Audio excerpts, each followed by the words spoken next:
Okay. All right.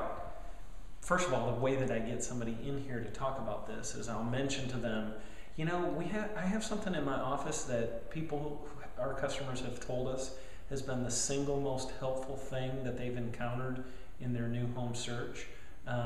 Would you be interested in taking a look at that? And then I just walk in. Of course, yeah, I sort of pique their interest and I'll tell them what it is. Come on in. When we walk in here, I say, now this is our finance center, and people have told me this has been real helpful in them understanding, you know, exactly what they qualify for.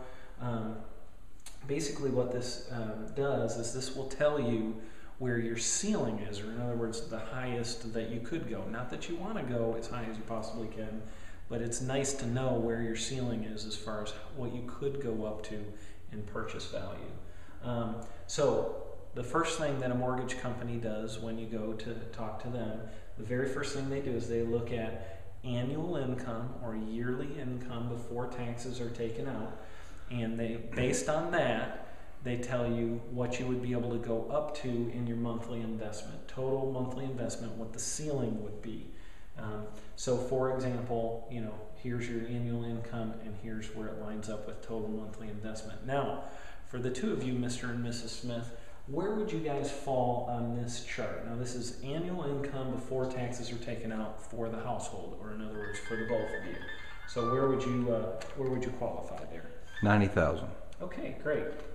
So based on $90,000, you would be able to go up to $2,100 or $2,097. Now that's pity amount, what we call pity amount. There's four things that make up pity. Pity is not that we feel bad for you that you have to make the payment. It's just PITI, principal, interest, taxes, and insurance. So PITI, principal, interest, taxes, and insurance. So principal being that you're paying back a little bit of it each month. Interest is what they charge you to loan you the principal. Taxes is your property taxes, which is different for each different city and everything.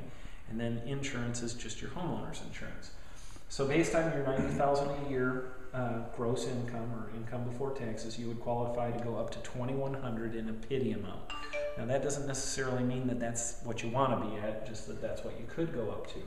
Now we're going to shift over to this chart here so that you can see how much home that purchase is for you. Now this chart is done on principal and interest alone, not pity.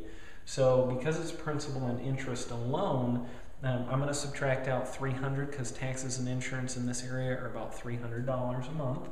So I'm going to take out of the $2,100, I'm going to take out $300. We're going to be at $1,800.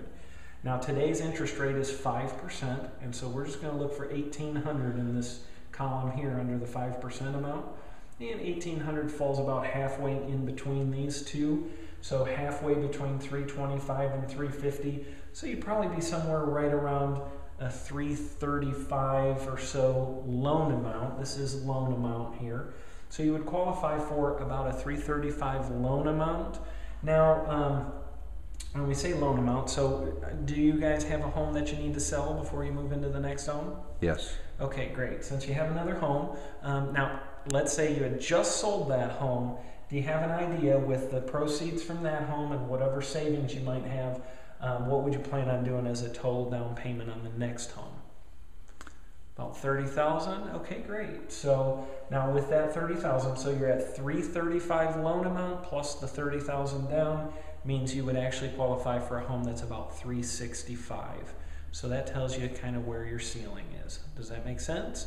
I know I just went over a lot of information really quickly here, so I'm sure you have some questions. Tell me, what are they?